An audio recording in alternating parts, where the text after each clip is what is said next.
Alright, shalom, shalom. First and foremost, before I begin, I'd like to give all praises, all glory, all honor unto Yahweh, Ba'ashem Yahushai, Ba'ashem Kodash. Give double honors unto the elders and apostles of Great Millstone, from the apostle to Hakam all the way down. Shalom to the 144,000 chosen men, the first fruits, and shalom to the elect men, women, and children, and be surely showing grace in these times. There's a brother Hanana back with the third part of his 7-part series. The Great Millstone, Trinidad branch of Great Millstone doing. This third part here will be a part 2 to our video we did. Me and my other two brothers, being Marshall and Azariah, did earlier in our time in the truth. First part it was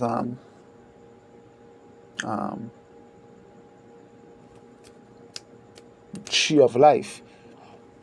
We proved that the tree of life was the Lord's statutes and commandments, and now we're going to show examples in which this was so. Because in the book of Genesis, it showed many examples where the commandments was used to judge a situation, but the commandments wasn't there per se. Well, as in they were there. Let me not say that the commandments wasn't written, but we know that using these commandments is what proved that these things here would be considered as sin, right? So I start from Genesis 10. Not Genesis 10. I start from Genesis 1 and go flow from there. Not 1.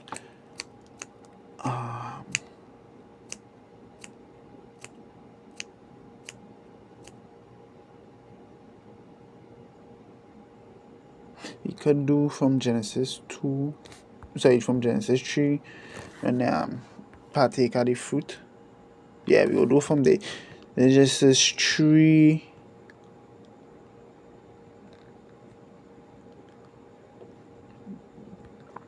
Let me see.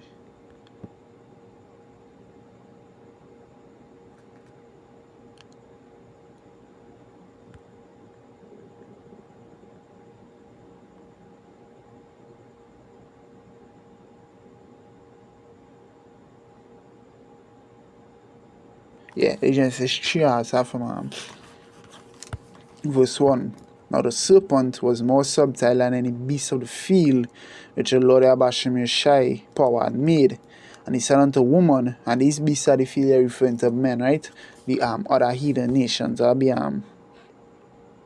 Ecclesiastes chapter 3 and verse 18. Get that real quick.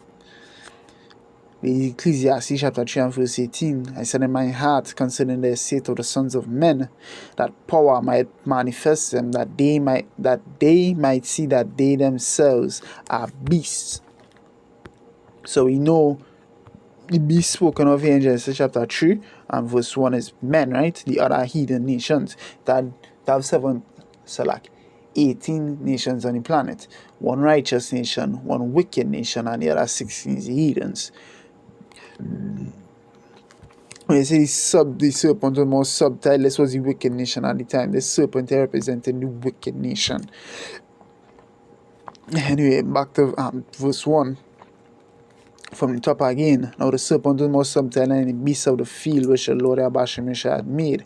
And he said unto the woman, Yea, had power said, Ye shall not eat of every tree of the garden. And the woman said unto the serpent, You may eat of the fruit of the trees of the garden, but of the fruit of the tree which is in the midst of the garden, power had said, Ye shall not eat of it, neither shall ye touch it, lest ye die. The serpent said unto the woman, Ye shall not surely die, for power doeth know that in the day ye eat thereof, then your eyes shall be opened, and ye shall be as gods, powers knowing good and evil.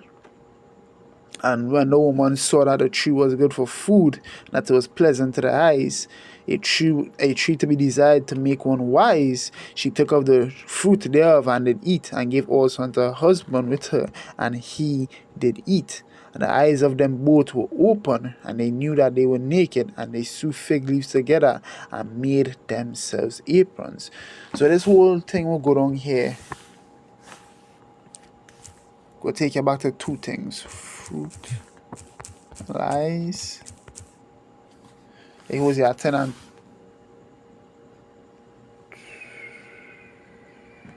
13. Action, see, sow to yourselves and righteousness, reap in mercy, break your fallow ground, for time to see the Lord to thee come and reign righteousness upon. That verse 13, was 10 and 13.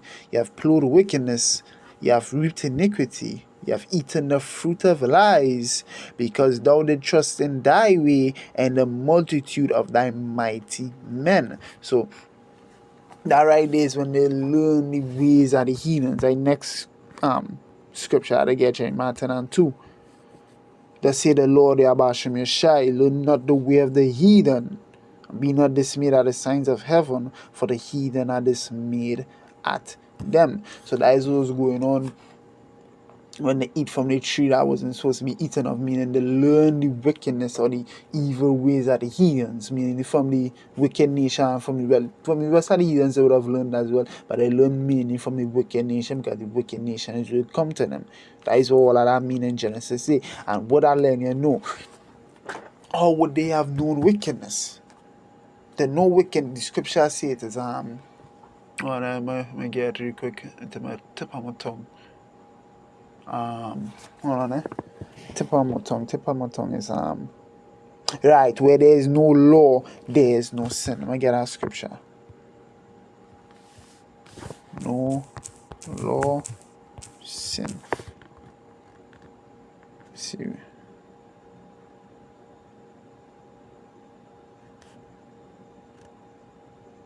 Yeah, Romans 5 and 13. Romans 5 and 13. Actually.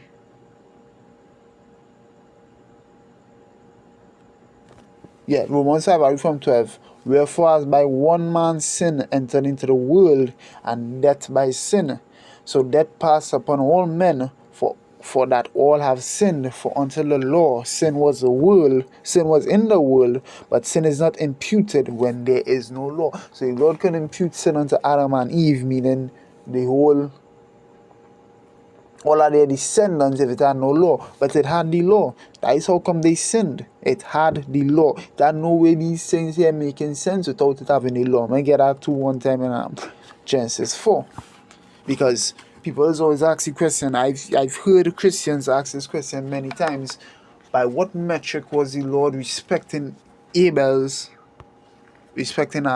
sacrifice, but he had no pleasure in Cain's sacrifice? The understanding behind it here. And Adam knew Eve his wife, and she conceived and bare Cain, and said, I have gotten a man from the Lord. And she bare his brother Abel, and Abel was a keeper of the sheep, but Cain was a tiller of the ground. Bear in mind, yeah, Abel dealing with the flock, Cain dealing with fruits and vegetables, right? And in the process of time, it came to pass that Cain brought of the fruit of the ground an offering unto the Lord. What offerings come from? Offerings didn't come from the law. Sin offerings, peace offerings, and all of these things. And Abel, let me get that. Actually, I get after I read. And Abel also brought of the first things of his flock, and of the of the fat thereof. And the Lord had respect unto Abel unto his offering, but unto Cain unto his offering he had not respect. And Cain was very wroth, and his countenance fell. And the Lord said unto Cain, why art thou wroth, and why is thy countenance fallen? If thou doest well, shalt thou not be accepted? And if thou doest not well, sin lieth at the door, and unto thee shall be his desire, and thou shalt rule over him. So that was the thing right there. The metric by which Cain and Abel, the metric by which the Lord had respect unto Abel's offering and didn't respect Cain's offering was the fact that Abel did that which he had to do. Even Yahweh Shai said the blood of righteous Abel, what make Abel righteous? The fact that he was doing that which was right. That is what is righteousness. Doing that which is right. Cain did that which was wrong. He brought his own offering. He did what he wanted to do. And how we can prove this come from the law. Let me get that. Firstling flock. Can I say right?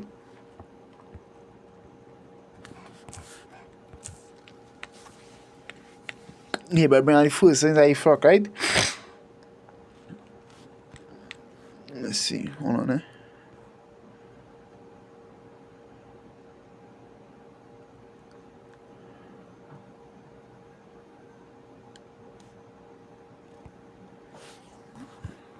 real quick. I'm not first thing.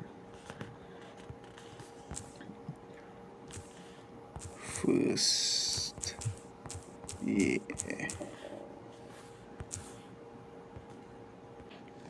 Right?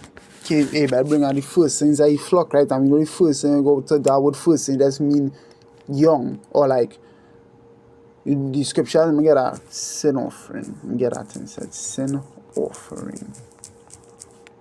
That's the way you're supposed to do anytime you know sin offering. Sin offering.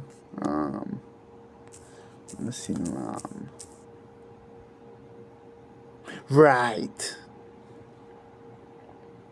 Let's see. See.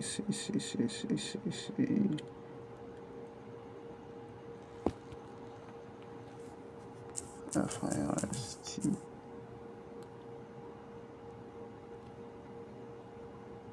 Yes, lovely. Leviticus 9.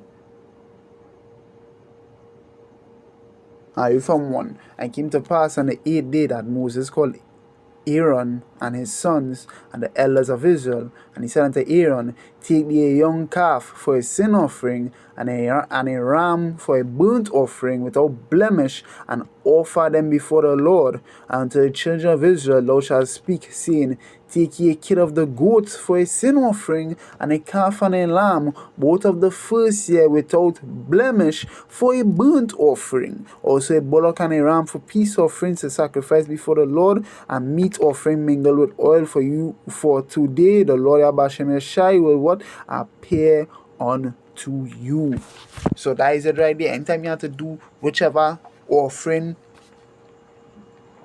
Cain and Abel, because we know offering it was, but most likely it will be a sin offering. We know which offering it was, but whatever offering that I was doing there, they had to bring what? An animal offering. Cain didn't do that. He did what he wanted. He brought a fruit or vegetable offering, and that was not supposed to be done for that offering. I'm gonna bring our next one for you. Is let's see. I think that Genesis 7. Let me see. I've seen it just before me.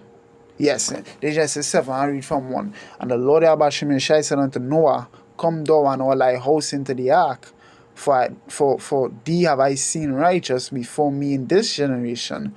Of every clean beast thou shalt take to thee by sevens, the male and his female, of the beasts that are not clean by 2, the male and his female, of fowls also of the air by 7, the male and the female, to keep seed alive upon the face of the earth.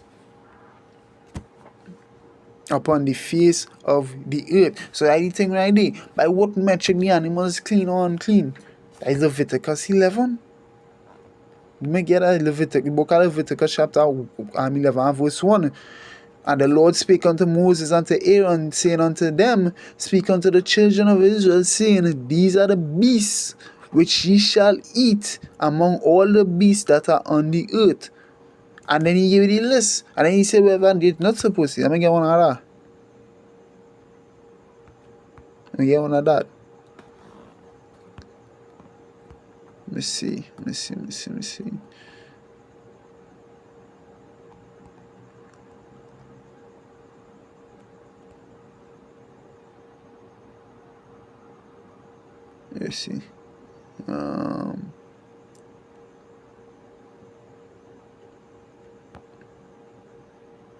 Leviticus 11:9. Ye shall eat of all that are in the waters, whatsoever had fins and scales in the waters, in the seas and in the rivers, them shall ye eat. Of all that have not fins and scales in the seas and in the rivers, and of all that move in the waters, and of any living thing which is in the waters, they shall be an abomination unto you. They shall be even an abomination unto you. Ye shall not eat of their flesh, but ye shall have their carcasses in abomination. Whatsoever no fins nor scales in the waters, that shall be an abomination unto you. And then he give you an excess of more things that is abomination, things that you're supposed to eat. So that is the metric there by what clean and what unclean. Yeah, let me get on. I want that saying unclean fair. But of all other flying creeping things which have 4 feet shall be an abomination unto you, and for these shall be unclean. Whosoever toucheth the carcass of them shall be unclean until the evening, and whosoever beareth out the carcass of them shall wash his clothes and be unclean until the evening. So that is the metric there by what clean and what unclean according to this chapter in the Bible here, Leviticus 11. But no one them then Leviticus 11. So all them know what clean and what unclean. All them know that. All them know that. That more here too. After no, let me see. Shem, Japhet.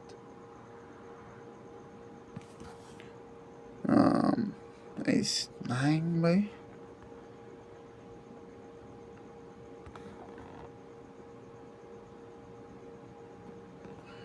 Let me see. Look upon the nakedness, Father. I know it's a Leviticus 18, but let's see.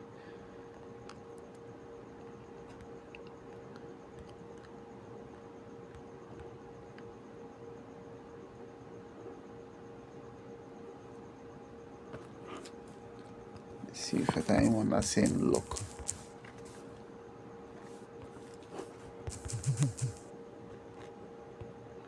Alright.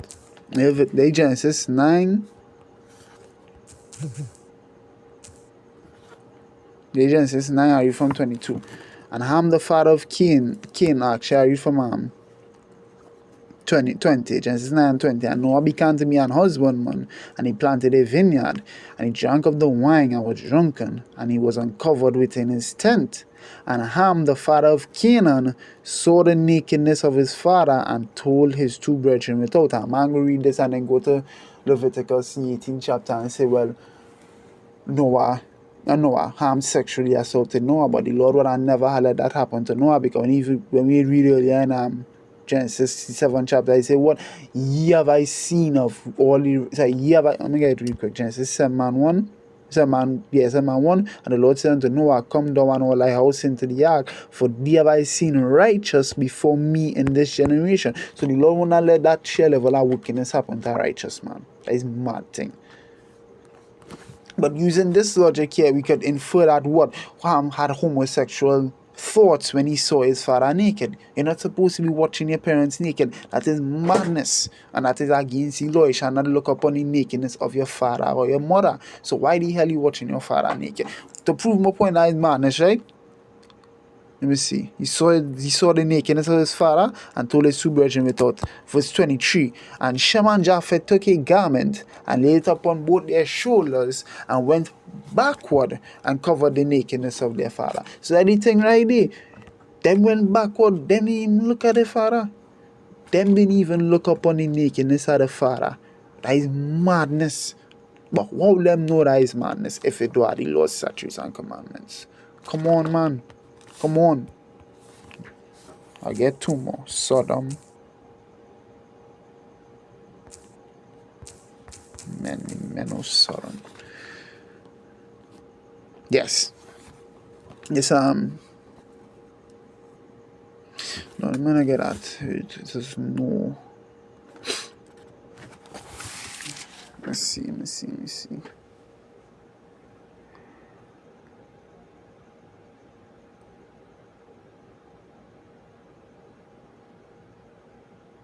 Yes, this is Genesis 19. I read from 1. And there came 2 angels to Sodom at even, and Lot sat in the gate of Sodom, and Lot, seeing them, rose up to meet them, and he bowed himself with his face toward the ground.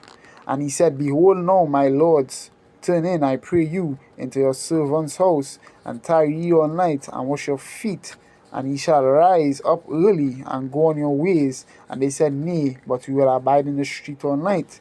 And he pressed upon them greatly, and they turned in unto him, meaning he was right pressuring them. Like he was saying, come now, his friends, come, just say it more. And entered into his house, and he made them a feast, and did bake unleavened bread, and they did eat. But before they lay down, the men of the city even the men of Sodom compassed the house round about, both old and young, all the people from every quarter. And they called unto Lot and said unto them, Where are the men which came into thee this night? Bring them out unto us that we may know them. And we know that mean to what? Sexually assault the men. Because keep reading. Verse 6, and Lot went out at the door unto them, and shut the door after him, and said, I pray you, brethren, do not so wickedly. By what metric? This what I'm doing here is wickedness. Because the scripture even said, there shall be no sodomite among the children of Israel. Like the law. Like the law. Yeah, look at here. Deuteronomy 23 and verse 17 straight to the point. There shall be no whore of the daughters of Israel, nor a sodomite of the sons of Israel. So how the hell them know not? Also, how the hell Lot know to stay away from that? How the hell Lot know to stay away from that if daddy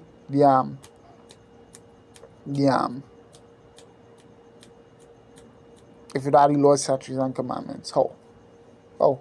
By what metric what them do was wicked? Okay, daddy Lord's statutes and commandments, and we read earlier where there's no law, there's no sin. So what metric would them by what metric would what they were doing were wicked? Where's the metric?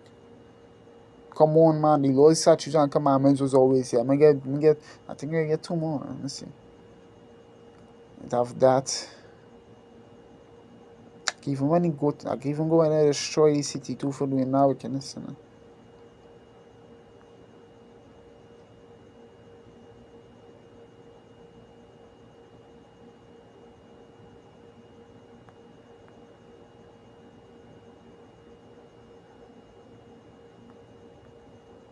me see.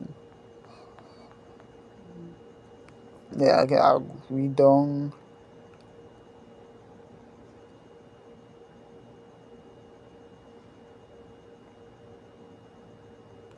Let's see.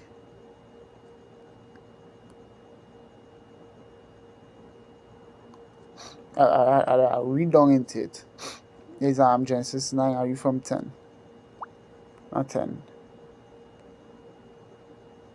11. This is 19 and 11.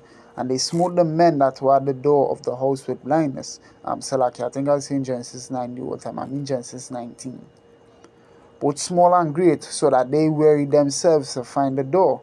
And the men said unto Lot, Hast thou there any besides, son-in-law and thy sons, and thy daughters, and whatsoever thou hast in the city, bring them out of this place. For we will destroy this place, because the cry of them is waxing great before the face of the Lord Yahweh Shem Yeshai, and the Lord Yahweh Shem Yeshai had sent us to destroy it.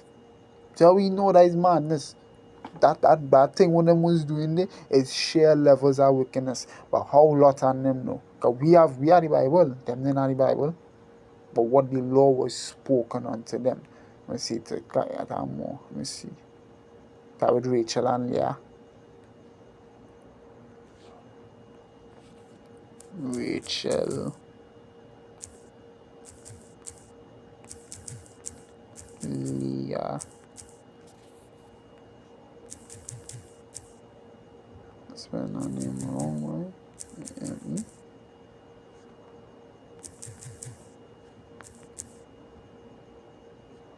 Where's E? Oh, okay. Rachel. Let me see.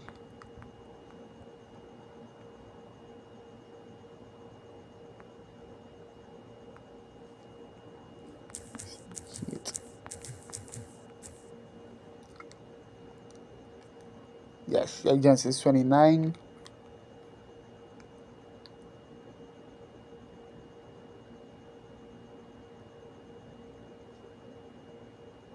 Yes, 29, I read from 30. And he went also in unto Rachel, and he loved also Rachel more than Leah, and served with him yet 7 other years. And when the Lord saw that Leah was hated, he opened her womb, but Rachel was barren. And why Rachel and Leah hate each other? Why them hate each other? Because that is according to the law. Do not take sisters. So you do not go with sisters lest they hate each other. I'm going to get out of Leviticus, the 18th chapter. And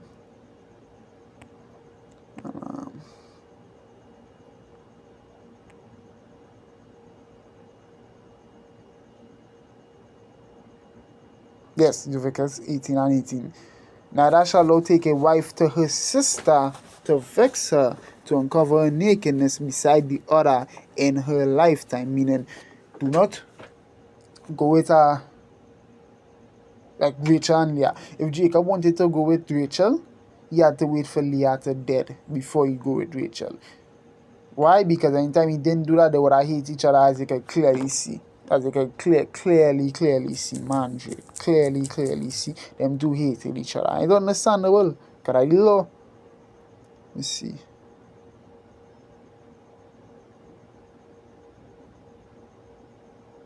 Yeah, Genesis 30 and 14. And Reuben went in the days of wheat harvest and found mandrakes in the field, and brought them unto his mother Leah.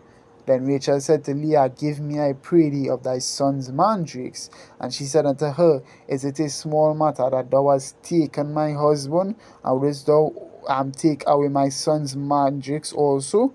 And Rachel said, Therefore he shall lie with thee tonight for thy son's mandrakes. So that is the right day. Them two freaking don't like each other. They don't like each other. Why you even bring up the fact that she take your husband? More than one woman supposed to go into a man, not supposed to hate each other, but they're his sisters and not against the law. That's why when I hate each other in this situation, that was just. I'll get some more. That one more I wanna get.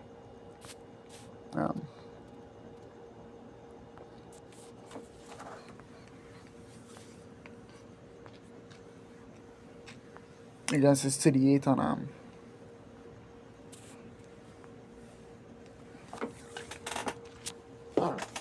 actually we could get two out of this one.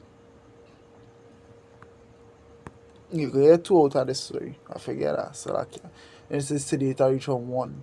And it came to pass at that time that Judah went down from his brethren and turned into a certain Adullamite whose name was Hirah. And Judah saw the daughter of a certain Canaanite whose name was Shua, and he took her and went in unto her, and conceived and bare a son, and called his name And she conceived again and bare a son, and she called his name Onan. And she yet again conceived and bare a son, and called his name Shelah.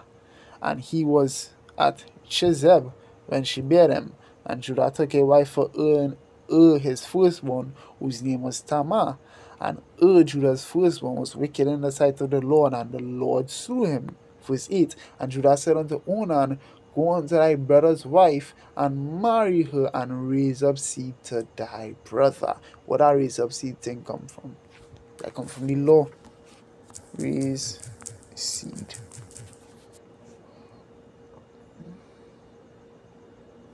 Not that, Kinsman. Redeemer.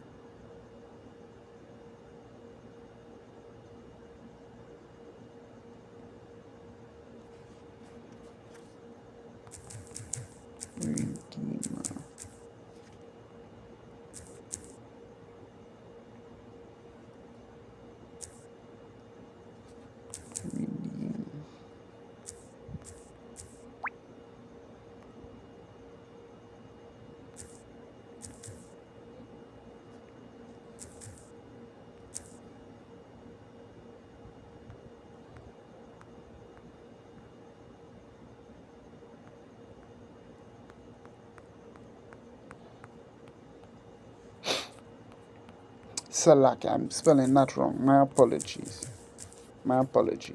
Redeem.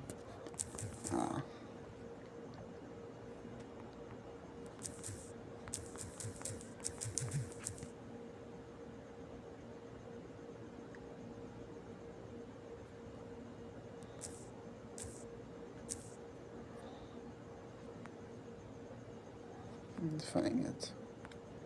Redeemer, redeem.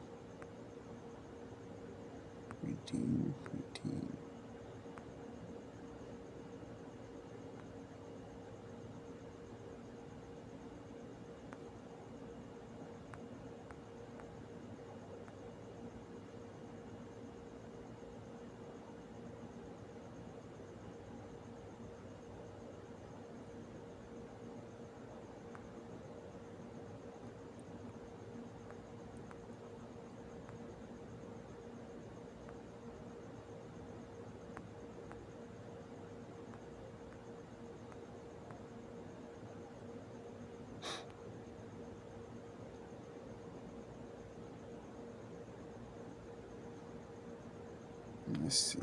Well, said I care about that fine it. The Lord the King is going to redeem, alright? Because that is what Judah tell his son, right? Go and raise seed unto your brother because he died childless, right? In Deuteronomy 25:5. If brethren dwell together and one of them die and have no child, the wife of the dead shall not marry without unto a stranger. Her husband's brother shall go in unto her and take her to him to wife and perform the duty of an husband's brother unto him. I think Kingsman Redeemer, my apologies, husband's brother. And it shall be that the firstborn which she bare shall succeed in the name of his brother which is dead, that his name be not put out of Israel. Because we know it understanding most likely that person who come back would be the said brother. Verse 7. If the man like not to take his brother's wife, then let his brother's wife go up to the gate unto the elders and say, my husband's brother refuseth to raise up unto his brother a name in Israel. He will not perform the duty of my husband's brother. And the elders of the city shall call him and speak unto him. And if he stand to it and say, I like not to take her, then shall his brother's wife come unto him in the presence of the elders, and loose his shoe from off his foot, and spit in his face, and shall answer and say, so shall it be done unto that man that will not build his brother's house. His name shall be called in Israel the house of him that hath loosed that his shoe sacked, and his name shall be called in Israel the house of him that hath loosed his shoe. So that is it right there. Go back to Genesis 38. So that is one rule according to the laws, statutes, and commandments, and I'm following here, but it wasn't written, right? Let me go to the next one. I have two more here.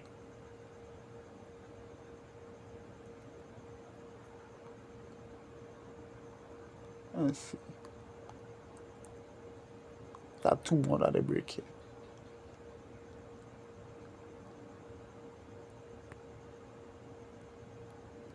Actually, I read into it, and Genesis 38 and 8, and Judah said unto Onan, go in unto thy brother's wife, and marry her, and raise up seed to thy brother.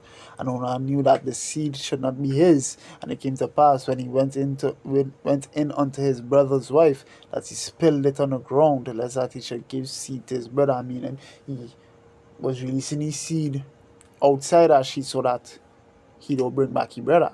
And the thing which he did displeased the Lord, because I was against his law, wherefore he slew him also.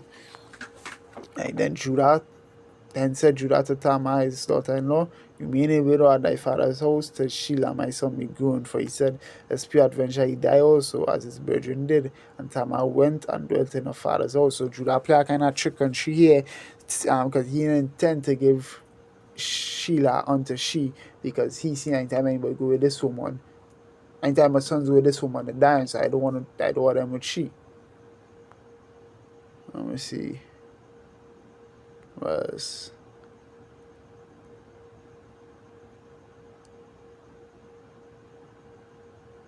me see.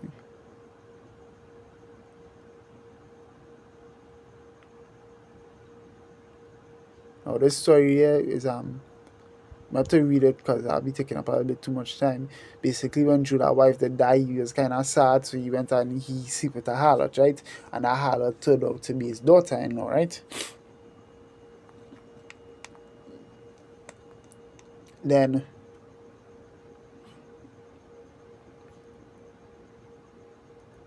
Genesis 38 and verse 24. And came to pass about 3 months after, it was told Judah, saying, Tamar, thy daughter-in-law, had played the harlot. Also, behold, she is with child by whoredom. And Judah said, bring her forth and let her be burnt. Why? Because the harlot had to be burnt. Anytime a harlot, anytime any harlot among the daughters of Israel had to be burnt. Let me get that. It's in law. It's not harlot, it's whore.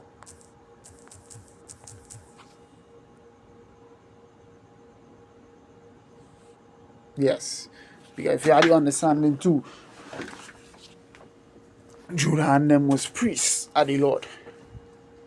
All Jacob's sons was priests of the Lord, Jacob included. Isaac was a priest, Abraham was a priest, all of them was priests. Here's what happened to the priest's daughter anytime they playing harlot, right? Leviticus 21 and verse 9. And the daughter of any priest, if she profane herself by playing the whore, she profaned her father, she shall be burnt with fire. So that the thing right there. That's why Judah let her go and burn she with fire, because that which she did was unlawful. But Judah enough himself said wrong, because he not supposed to be going with his daughters, with his sons' wives, and he withheld his sons from her. That is not to be done. Let me see if there are any others I could think of right now.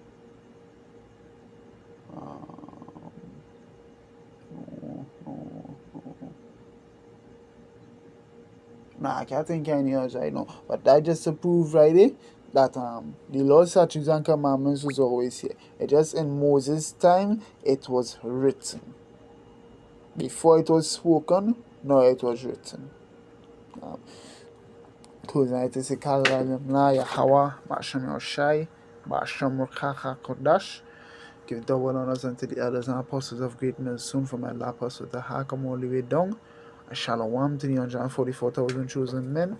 A shalom to the elect men, women, and children who will be surely shown grace in these trying times. This is the brother Hanana, a part 3 of the 7-part series. The men are GMS Trinidad Camp doing. To the next video, I have to say shalom.